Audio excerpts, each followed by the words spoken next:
The Woman I Met. Hello, my name is Juliet Eden. This podcast is based on my true crime book, The Frog Murderer. These episodes are scaled down version of the book, told in a slightly different way for audio, so you can enjoy the story here and experience it again in the book. The book also includes colour photographs of Lee taken at the hair salon and inside her flat, the very place where the murder took place. If you'd like to find out more, take a look at my website, www.julieteden.co.uk. A year after I met her, she was dead, and her husband had been dead for nearly 2 decades, hidden, not buried, not reported missing, not mourned, hidden. Whew. And the strangest part of all, I had stood in her bedroom, taken photographs, made conversation, completely unaware that just feet away from me, her husband's body had once been concealed beneath the bed. My name is Juliet Eden. I am a photographer. I've spent most of my life observing people, watching them, capturing who they are, or at least who they want the world to believe they are. I thought I had a good instinct for people. I thought I could read them, but I was wrong. I was born in the Rhondda Valley, into a family where creativity wasn't just encouraged, it was everywhere. My grandmother would sit with us and write little children's stories, illustrating them with her own drawings. My mother painted beautifully, and sometimes when money was tight, she would sell a painting just to cover the bills. My father worked with metal, crafting intricate little trains, and my brother, he worked with wood, shaping bowls and vases out of solid blocks. Growing up, there was always canvases lying around, paint on surfaces, tools scattered about.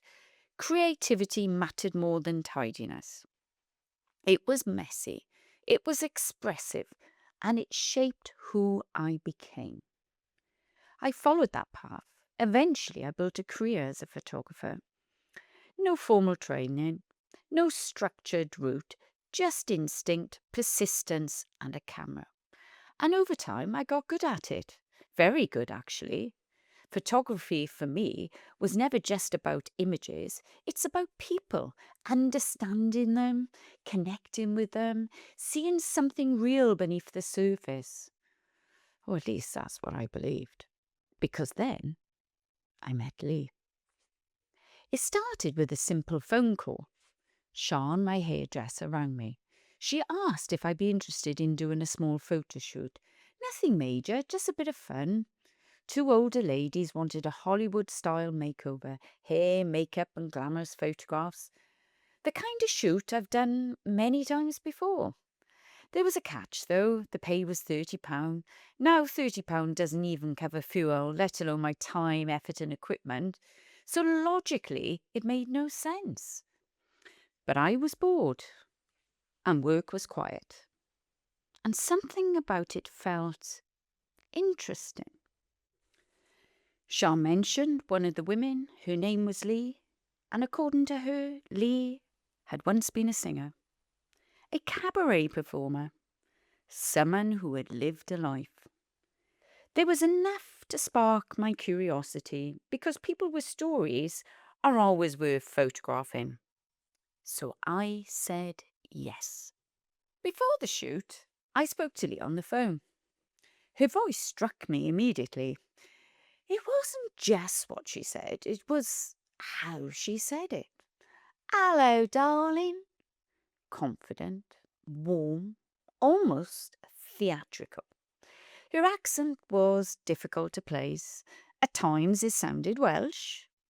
Then it drifted into something softer, almost Australian. Then something else entirely. It shifted constantly. But what stood out most wasn't the accent, it was her confidence. She spoke like someone who had lived a big life. She told me she had been a model, a singer, a performer. She said photographers had once chased her for photos, that she had travelled, that she had been known.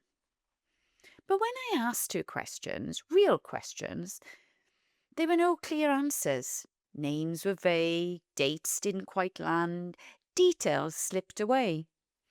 At the time, I didn't think too much of it. People exaggerate, people remember things differently, especially when they're older. And besides, she was interesting. So I went ahead with the shoot. The day I met Lee, she walked into the salon like she owned it. The door opened and there she was. She wasn't what I expected, not at all. She was in her 70s, but she didn't dress like it. Tight trousers, heeled boots, and a fitted top. Her hair blonde, styled, and full of volume. She had presence. Not the quiet, gentle presence you might expect from someone her age. No. She was loud, commanding, almost larger than life. She greeted me with a kiss on the cheek. "Hello, darling." And instantly, she filled the room. People noticed her, listened to her, gravitated towards her. We all sat together, chatting, laughing, nothing particularly meaningful. Just conversation for the sake of conversation. But that's often when people reveal themselves, not in big moments, but in small ones. And Lee was fascinating. She talked about her past, about modelling, about singing, about having a wardrobe full of designer clothes. She said she used to keep everything she wore on shoots, that she once owned so much, but had sold it all when times got hard. Darling, that's another story. That was her way. She would start something intriguing, then never quite finish it, always leaving you wanting more. And then she pulled out a pack of tarot cards. Now, I hadn't had my tarot cards read in years, but I was curious. There was something about it that made you lean in. She read the cards for Sean first, and what should have been light-hearted quickly became uncomfortable. She told Sean, a newly married woman, that she was heading for a divorce. Just like that. No hesitation, no softness. The room shifted. I remember thinking, you don't say that to someone. Not like that. But Lee didn't seem to care. In fact, she seemed to enjoy it. The reaction, the tension, the power. That was the first moment I saw something darker. But it was fleeting, easy to dismiss, because seconds later she was smiling again, laughing, calling everyone darling. That's how she worked. Warm, then cold, kind, then cutting, and always just slightly off balance. Eventually it was my turn. I sat there trying to shuffle the cards, making a bit of a mess of it, to be honest. The girls were laughing. I laughed too, but underneath it, I felt nervous. Not scared, just uneasy. Lee watched me closely. Then she told me to pick my cards. And as I laid them out, her expression changed. She tutted. She shook her head. And then she began. She told me not to move in with my boyfriend. She called him a pig, a weasel. Said I would regret it. She told me not to rent my house. She said people wouldn't look after it. And then she said something that stayed with me. There is a death around your house, but it's not yours. At the time, I brushed it off. Because honestly, it sounded like nonsense. And then she said something more unbelievable.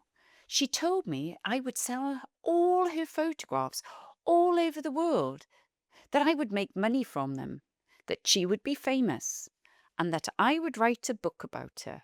I remember thinking, this is ridiculous. Why would anyone want photographs of her? She wasn't famous. There was no documentary, no proof of anything she claimed. It was all just talk. Or so I thought. Because every single one of those predictions came true. But not in the way she wanted, or perhaps exactly in the way she knew they would, because a year later, Lee would be dead. And when the truth came out, she would be in every newspaper, every headline, every documentary, and I would be there too. The photographer who met her, spoke to her, believed her, the woman who was completely duped. At the time, Lee was just an eccentric old lady, entertaining, strange, a little unsettling, but nothing more than that, or so I believe, because next time I would step inside her home, sit at her table, listen to her stories, take some more photographs, and walk straight past the truth, a truth that had been hidden for 18 years. If you would like to see the photographs and learn more about this story, visit www.julieteden.co.uk. Thanks for listening.